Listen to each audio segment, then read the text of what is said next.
All right, what's up, everyone? Hello. If you don't know who I am, my name is Mr. Riley, and I have the honor of teaching the demographic transition model to you. Now, the demographic transition model is a bit of a beast. It tells you a whole lot about the world, but it packs a whole lot of information in. So get ready for a doozy. All right. So the demographic transition model is all about population. Why does a population within a country fluctuate over time? And that's really what the model is attempting to explain. Now, the demographic transition model is my favorite. I absolutely love it. All right, so essentially what the demographic transition model does is it tracks a nation's population trends as it relates to economics and where their country's standard of living is at a given time as well.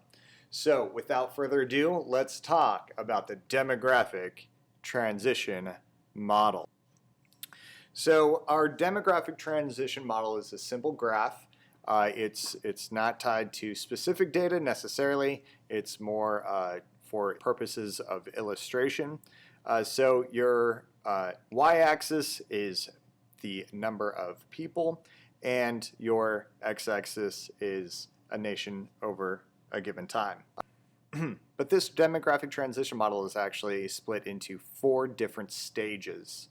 Stage number 1, that is high stationary. These names for right now might not make much sense, but stage 1, if you're in that stage 1, you are considered an LDC, a less developed country, or maybe even sometimes referred to as a least developed country. What are you going to find in that country? A whole lot of subsistence farming. What is subsistence farming? You farm to feed yourself and your immediate family. That's how it works. And that's what subsistence farming is. You're not selling it at, maybe some additional crops you're selling at the market, but you're not seeing any large-scale industrialized farming like you see in wealthy countries. As a result, there's a whole lot of maybe joblessness and also a lot of poverty. And what do you get when there's a lot of joblessness in a country? Well, unfortunately, jobs result in taxes, right? Nobody likes paying taxes. Nobody likes paying taxes, but guess what? That's what you got to do to maintain government services. So without that tax base, there's going to be few government services. There's going to be poor infrastructure. There's going to be poor healthcare resources. There's going to be poor education resources as well. Infrastructure, let's focus on that one. Without that infrastructure, it's not just roads, right? What about electrical grids? What about sewer systems? What about clean drinking water? All those things are lacking within LDCs, and that is a problem. Stage 2, this is early expanding. My friend Rosto, you'll get to learn about him eventually. And within the takeoff, there's kind of this early push to industrialize. Maybe they discover a natural resource that they can harvest for money, but you see a pretty sudden drop in poverty. And as a result, there are immediate improvements made within that country. Those immediate improvements are the most important things to help keep people alive. Sanitation, sewer system, clean drinking, food, water access, all those things that are super critical to improve a person's quality of life, but also their life expectancy as well. Stage 3, we got the late expanding stage. These are your later developed or your fully developed countries. Industrialization continues. There's a modern economy, high employment rates, and a large number of people move into cities. That's urbanization. Because there's a modern economy and wealth generation, there's a large tax base. What do you get with a large tax base? Government services. Again, nobody likes paying taxes. Nobody likes paying taxes. It's a deal, but they're necessary. Okay, and lastly, low stationary. So these are your MDCs. Over here, you've got your LDCs. Right over here, you've got your MDCs. Somewhere in the middle, you are referred to as a developing country. So LDC, obviously least or less developed country. MDC, more or most developed country. This might be referred to as a post-industrial economy. So what that means is people, one of my least favorite terms in a geography class, is a tertiary economy, third level economy. So it's not necessarily mining or manufacturing that takes place in your country. It's people that are doing more services or tech-related things, more or less. High rates of employment still, high-paying jobs, lots of urbanization, and again, many government services. What does this have to do with population? Well, let's look first at death rates. Let's look at the death rates first. They're going to come up on the screen in blue. Because you're an LDC over here, you're a less developed country, food access is tough, clean drinking water, sanitation, medical services, all those things, the life expectancy is going to be pretty low. Another way to phrase that is the crude death rate, or the death rates are going to be pretty high. But once they reach that takeoff, once they see those immediate improvements in their nation's standard of living, the death rates are going to drop pretty dramatically. Life's just going to keep getting better and better and better. And the death rate is going to continuously drop all the way down until you kind of get to a point where, the ugly reality is that, death rates will never reach zero. Nobody lives forever. So they get basically more or less as low as they can get. For instance, when you look at Japan, the average life expectancy is well into the 80s. That's pretty substantial when the average life expectancy is in the 80s. Okay, now let's talk about the birth rates here in green. So as a result of these really high death rates, you also see really high birth rates. And, not to be callous about it, but it is more or less a means of survival for families in these countries. Because the death rates are so high, because you don't necessarily have a guarantee that your child is going to live to adulthood. That's called the infant or the child mortality rate. Because the infant or child mortality rate is so high in these countries, they tend to have really large families with the off chance that a few of them will survive to adulthood, be able to be caretakers once you reach kind of your later stages in life as well. So you see they fluctuate. Again, this is all just a diagram for illustration purposes, but they fluctuate. They'll go up and down, but they'll stay pretty high. Now, you remember in stage 2, the death rates drop pretty dramatically, but that's not the case here. You can see that the birth rates actually stay pretty stable. And why is that? Because people are stubborn. And by stubborn, I mean the cultural norms of large families tend to last a little bit longer. People don't just open up the newspaper and say, oh, I see the crude death rate is dropping. I guess we can have less children now.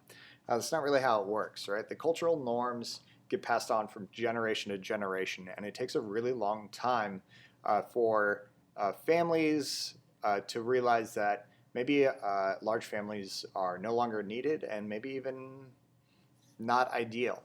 So why in stage 3, why do you see a drop in birth rates in stage 3? It really has to do with 2 factors. The first factor really has to do with women.